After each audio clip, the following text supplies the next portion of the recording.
Hello and welcome to this video. This is a video in the middle game strategy series. Yeah, it also could have been part of Chess Giants, which is also a series on my channel, which is not has been updated for quite a while, but I think it's also probably situated in middle game strategy. I'm going to show you a complete game here, played by Rubinstein, one of my favorite classical players. This game is from 1928, which means at the time Rubinstein's career was already basically over. He played a little bit after that, but not much, and his active chess playing was ended by World War II. His best times were in the years 1911 and 1912, when he was very, very strong, and with some probability even a bit stronger than world champion Lasker, but he never got a world championship match. Okay, we don't want to make this a history lesson, but look at a game. His opponent is Nimzowitsch. So what opening do we get? Yep, the Nimzo Indian. So a very nice duel here. Yeah, Rubinstein, of course, is the inventor of the move for e3, the Rubinstein variation, one of many. Rubinstein was a fantastic opening. He was very inventive in the opening. He really made popular many lines. The Rubinstein variation in the French defense. Here in the Nimzo, there's a Rubinstein in the four knights. It's countless. In this game, however, he played Queen C2, but we see that pretty shortly he's mixing ideas. So it's kind of a mix between the Rubinstein and the classical Queen C2. Yeah, Nimzowitsch plays D6. This is not the most popular move nowadays, and it also wasn't popular back then, but we really have to see that this was completely new territory at the time. You have to keep in mind that, for example, we are talking about 1928 here. In 1927, just 1 year before that, there was the World Championship match between Alechen and Capablanca, and in that match they played the Queen's Gambit in about 30 games, and not once the Nimzo. Yeah, so we are talking about completely new territory. Yeah, d6. This is not a bad move. It's just a little bit unpopular. The way Nimzowitsch plays it, however, is not that great. e3 is played. Not necessary. White also could have played with this bishop outside of the pawn chain. But Rubinstein has a different idea. We'll see quickly what it is. c5, bishop d3. Knight c6, knight g2. I actually don't like Nimzowicz's setup here, because the problem is, if you are black in the Nimzo, you are very much, not always, but almost all the time, giving up that bishop on c3, and you want some kind of compensation for giving up the bishop. One compensation can be structure, a double pawn. Another compensation can be time. And here, after d5, Nimzowitsch is taking this completely voluntarily. Yeah, he could have played knight e7. There wasn't a huge issue with that move. Yeah, let's say knight e7. And now white at least will have to spend a move on a3. Yeah, not a big deal, but at least it's a tempo. He's doing this completely, as I said, voluntarily. Yeah, Queen c3 was played. Yeah, Rubinstein doesn't want a double pawn. It wouldn't have been that terrible, but it's not necessary really. And knight takes is just bad on account of knight b4. We don't want to give black that bishop, and with gain of time and trade of a piece, that's not a good idea. So Queen c3 is played. Knight e7. Yeah, just how Nimzowitsch treated this kind of position. Note that in this position, going to a5, as it is sometimes an idea in the Nimzo-Indian to play against the c4 pawn, here is just a bad idea, because the pawn on c4 can always be safely protected by b3. There is no double pawn. Yeah, if there would be, if we look at this, for example, this does make quite a bit of more sense, because this cannot be supported by a pawn. So after queen takes, knight e7 is played. Queen c2 by Rubinstein. He makes sure that e4 is not happening. What about the move pawn to e4? Was that a good move? Yes, it was a good move. Not a bad move at all. Completing this pawn chain in the center. White is a little bit better here because of his space and the two bishops. He, however, had an entirely different setup in mind. Rubinstein's idea is to play without the e4 move, and we will see somewhat later what consequence this has. Queen c2, looking at those squares, yeah, preventing e4, preventing bishop f5, things like that. Nimzowitsch castles. He just sticks with his plan of setting up a sound, solid position with a, yeah, as I say, good bishop on a light square against dark squared pawns. However, it's important to understand that this is not entirely satisfactory for black. He still suffers from a space disadvantage and has no concrete counterplay. Instead of castling, he had ideas, and I think a modern player would definitely consider that. He had ideas to play things like b5, yeah, to get active there and maybe open a line. Yeah, some kind of counterplay. Yeah, modern player wouldn't really like to sit there without counterplay, but back then were different times. Castles, and knight g6. Yeah, the thing is, black doesn't really have a very concrete plan with that move. Knight g3. This is a good move again. It looks at those two squares, so black will not be able to ever push the e-pawn forward. It controls some vital squares from g3. Rook e8. And now a very, very good strategic move, the telltale sign of a good strategic player. What did he play now? He played the move f3. That looks very slow, this move. But it's a very good strategic move. It absolutely makes sure that e4 is never happening. It takes away a square, g4, for black's pieces, and it just gives white a couple of more options. Yeah, the queen might come over, rook f2. Yeah, it's slow, but it has a very high quality, this move. It does some things and it doesn't spoil anything. And this is often the way those strategic games go. It's just very slowish and improving the position. Bishop d7 is played. Again, Nimzowitsch is not going for anything quick like counterplay. Bishop d2. a6. So he prepares b5. Is it a good idea now for white to play the move a4? Yeah, he could have done that. It's not necessary, but it is a move. a4 was interesting. How would it continue? Probably b5. I mean, black wants to do something. And after b5, white can take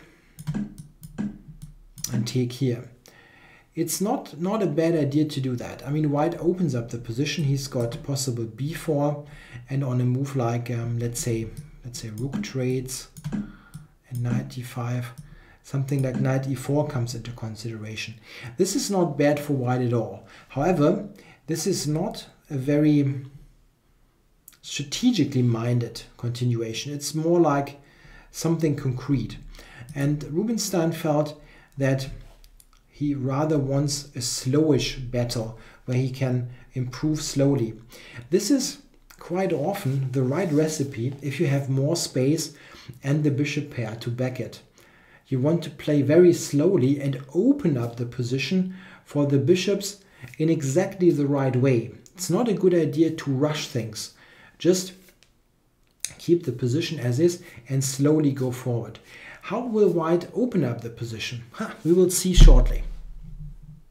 Note that he never goes e4. Yeah, if white plays e4, then he's just giving up this square. And all of a sudden, black has got some kind of activity. Okay, he went h3.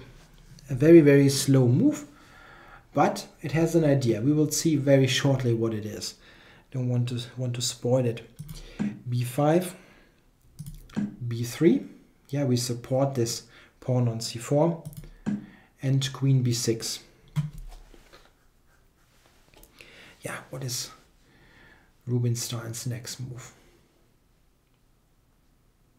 Well, there are many slow improving moves. Bishop c3, rook a b1, anticipating the capture. What did he do? He played the move king h2.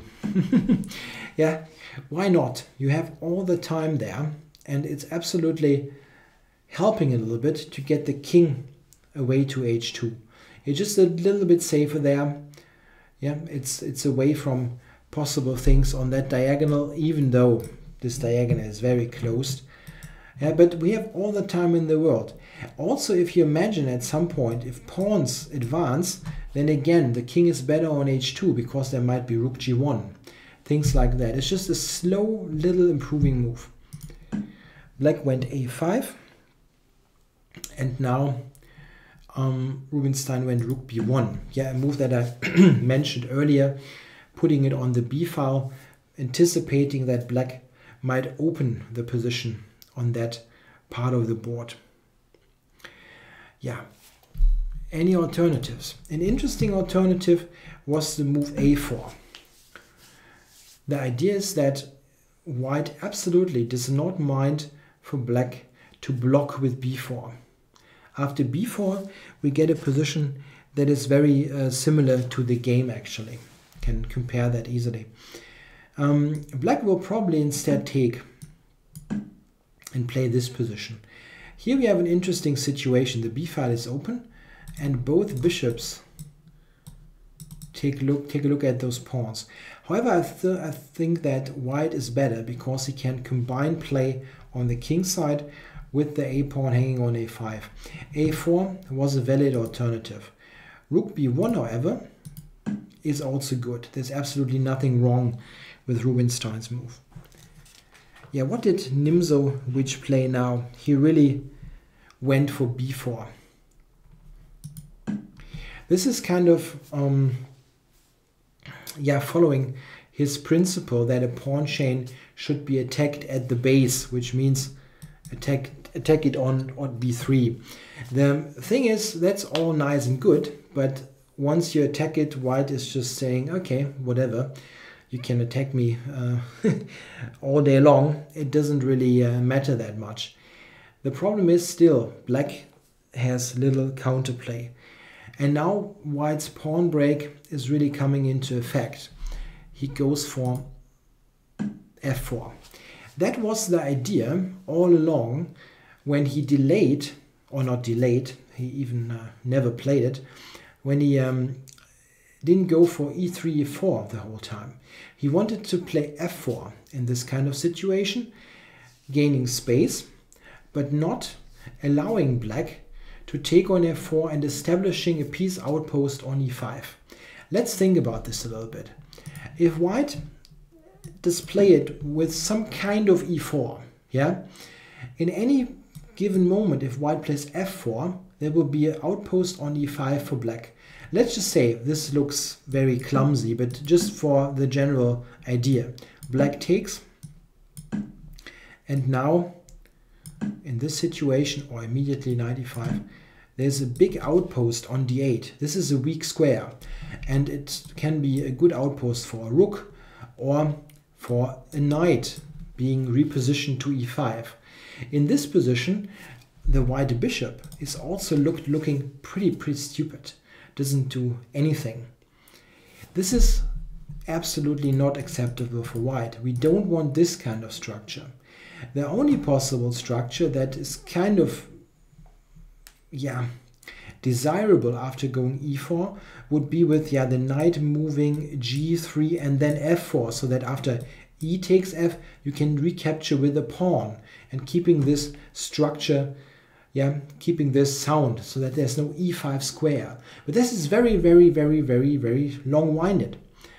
So why not skip e4 altogether and play f4 now?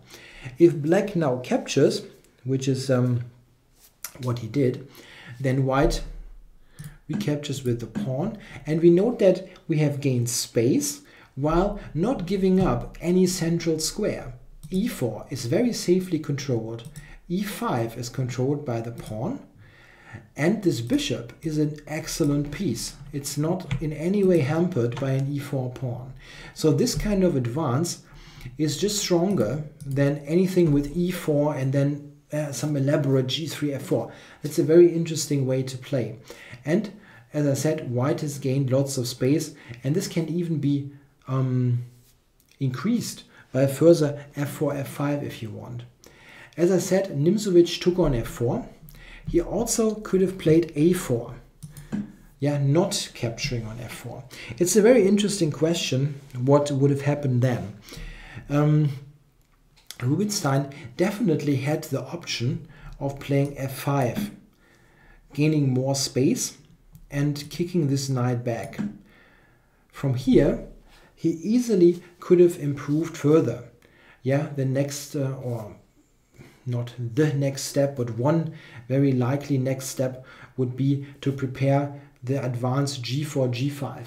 Yeah, creating this avalanche on the king side, gaining even more space, the big squeeze. However, here there also is an alternative that is very interesting. White also has the idea to capture on e5. This is entirely different. If black now recaptures, and okay, he will, yeah. So let's check. Rook e5, for example. What happens after rook f5? White now has the opportunity to sacrifice the exchange here. Takes, rook f1. This gives white excellent, really excellent compensation for the exchange and very good attacking chances. f6 is a weakness that sometimes can be attacked very effectively by the knight. Well, not right now, yeah, the h5 is protected, but it's in the position, it's part of the position, and white will certainly, yeah, put the black king in danger. That's a very, very dangerous continuation. After knight takes e5, the sacrifice is probably even stronger. Yeah, something like knight takes d3 can be answered by further increasing the pressure. That looks really, really funky, but after g takes knight h5, white's attack is probably impossible to resist. It's just very, very strong. So this was an interesting possibility that didn't happen because Nimzowitsch took on f4 right away. Not sure, maybe he was afraid of this possibility, that sacrifice on f6, but it also can be that he just wanted to have a clearer structure there and open the e-file for his rook. Even though we have to take note that this is not really a file that black is somehow controlling. All the squares are guarded by white pieces. So after e takes f4, knight f8 was played. Nimzowitsch was dropping back. He plays the whole game with a very passive mindset, not really doing anything. This is really sometimes this happened to him quite a bit in when he played his own opening, the Nimzo Indian, in some games when he was experimenting with different setups. By modern standards, he played it too passively in many occasions. Knight f8, yeah, and now we see a very instructive moment. White's position is quite obviously better. He's got more space, better pieces, but still, it's not quite clear how we're going to do, how we're going to get something very serious out of that. Very often the question to ask is, are all pieces deployed in the most effective way? And if we ask that question here for white, we will get an answer. It all looks fine, but what about the rooks and what about the bishop on d2? It's not so clear what the rooks can do. Yeah, sometimes like rook f3, possible rook g3 can come to mind, but that is not really something we can put into action very quickly. Very clearly the bishop on d2 is wrong. It looks at f4 and b4, yeah, a black pawn and a white pawn, and well, that's not good. So bishop c1, this is a strong move. The bishop gets redeployed to the long diagonal. Queen d8 was played, and now queen f2. What about bishop b2? Is that a good move? That was the idea. Thing is, always think about short move tactics. Sometimes short move tactics can spoil the best strategic effort if you overlook a simple tactic. Queen d8. Yeah, it's very important whenever the opponent makes a move to think a bit about his motivation for the move. Why did black play queen d8? Of course, sometimes they really shuffle without any idea, but there might be an idea with queen d8, and there is an idea. The difference is between queen on d8 and queen on b6 that it is ready to jump out there. And if we go bishop b2, black has this quite annoying possibility. After takes, queen h4 check, king g1, queen g3. This is looking kind of tricky. Yeah, the black queen has invaded here. The position is actually not that terrible for white, but it's really nothing that we want to consider because we have total control if we play just one prophylactic move. Yeah, here rook f3 is not that bad. If black captures f5 leads to some very serious attack here, like this and this. But that's really not something that we need to look at. If we just play queen f2, we keep all the advantages in the position and can continue to build up. a4, bishop b2 now, of course. Knight g6. Yes, well, he dropped back to f8, now back to g6. That doesn't look great, but what exactly did black have instead? Rook d1. No, it's not quite clear if that was necessary, really.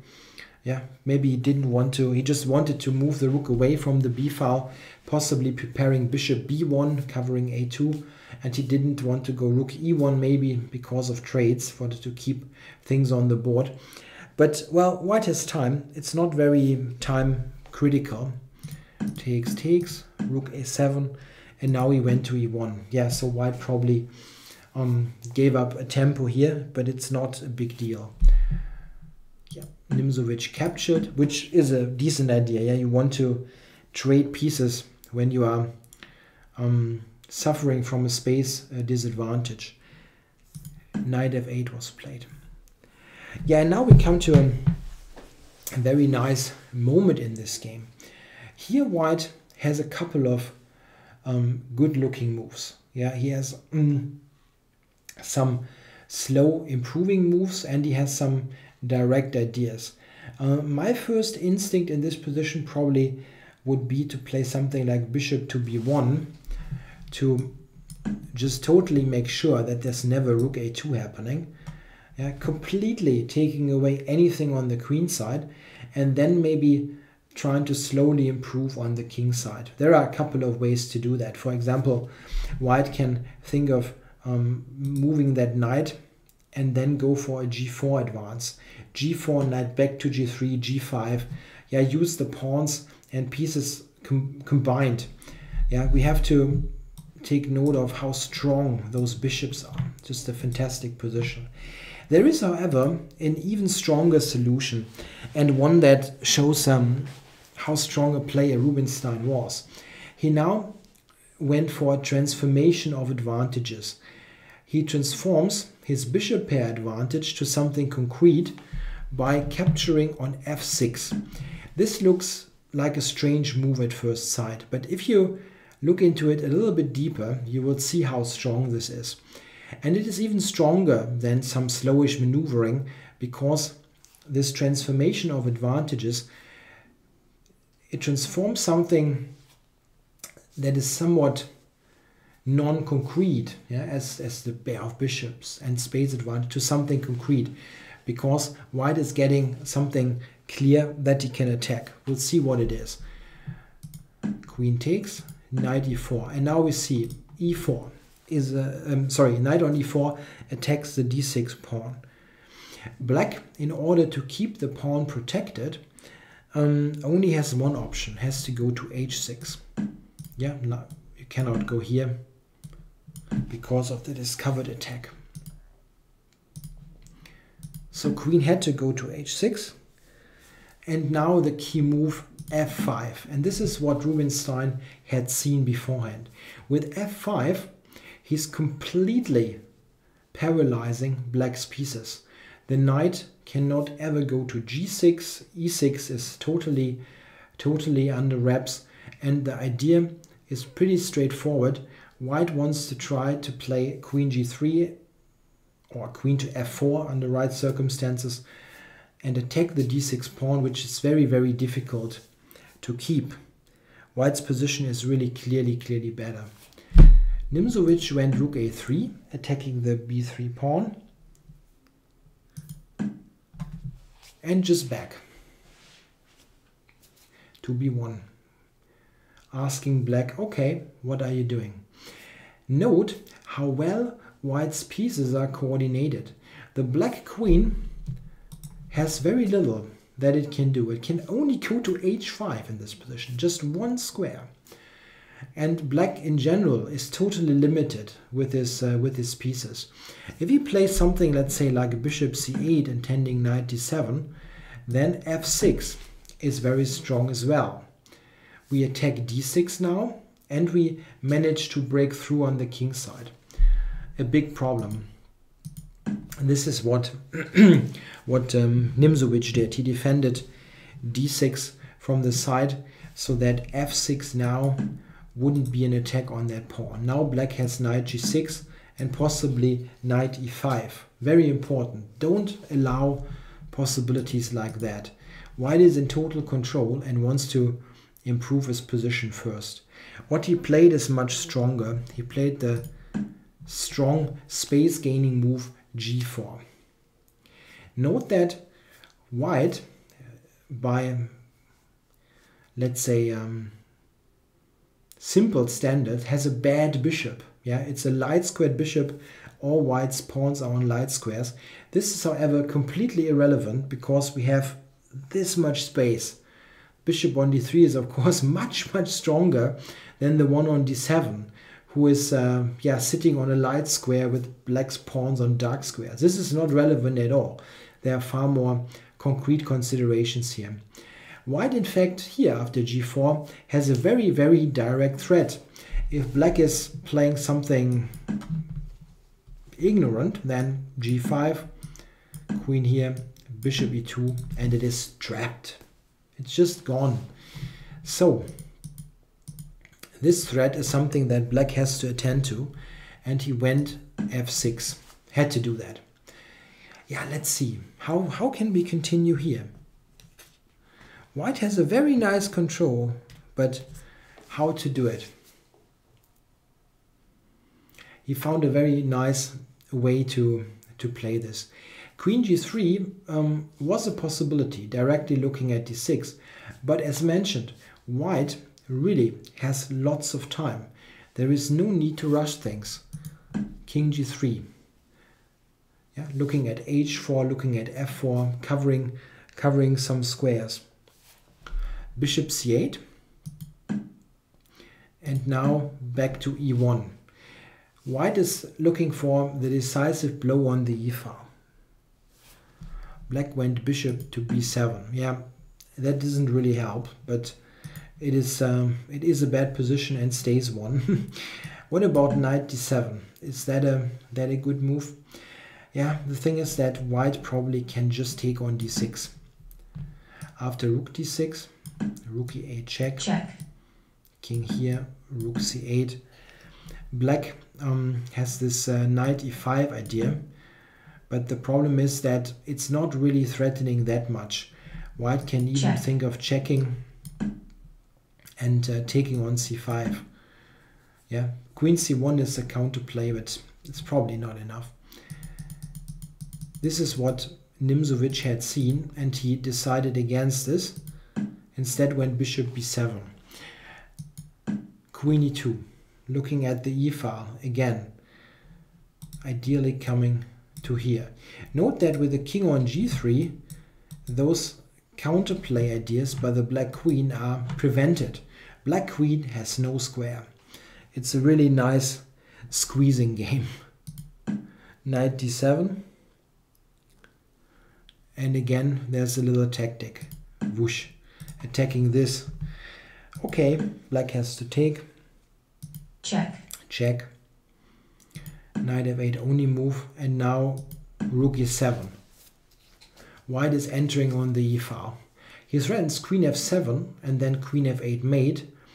And note, black's queen has no meaningful check. Yeah, queen e3 check, but this is really not doing anything good. It would be a typical computer move.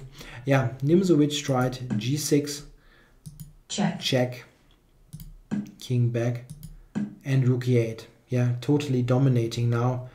And looking at that f8 knight. Nimzowitsch tried rook d8. Yeah, final try. The idea is that after rook takes d8, queen e3 check, all of a sudden black has a perpetual. So, please not that one. Yeah, Rubinstein took that pawn. King g8. And here he already could have taken the rook on d8, but he decided to do it a little bit differently. Check. He gave that check. And went for f6 in this position. Yeah, here Nimzowitsch resigned after king h8. White is just taking that rook. And again, black has no check. The queen has no meaningful square. And white will win easily by means of queen e7 and probably rook f8. Yeah, the computer already sees a mate here, but it's not necessary. If you see that you're completely winning, you don't need to calculate to a mate. A very, very nice game by Rubinstein, who showed how to use a big space advantage. If we go back to look at a couple of key situations, here we see how that f4 break was the right pawn lever in this position. After the capture, white had gained space, but still had total control over all the critical central squares. He could slowly push forward. This is important, repositioning your bishop to the best possible diagonal. And this is a very, very nice move. White, of course, would have had a better game also with other continuations. But taking on f6, this is really a high-class move that shows that Rubinstein didn't play with many predefined prejudices in chess. Yeah, like we don't want to give that great bishop. Of course, the bishop is a fantastic piece on b2. But what we do is we carry the game forward and we make progress. This is even better than enjoying that bishop on b2. Here black's pieces are completely killed and the black queen is in a very, very bad situation. This is a very important point. This position can never be, even under other circumstances, black wouldn't be in great shape. But if you imagine this position with, let's say, a pawn on f6 and the queen back to d8, then it might be somewhat defensible. But here we see how badly black's queen is positioned. It's almost trapped with g5, bishop e2. A very nice display by Rubinstein also shows how patience can be rewarding. Yeah, just be patient and play moves like this one. Yeah, covering important squares. There's no need to rush things. I hope you enjoyed this game in the Middlegame series. it really showed how to tighten the screws in this kind of strategic positional squeeze, and that at some moment a non-standard decision can be very strong, like bishop takes f6. Yeah, I hope you enjoyed that. Thanks for watching.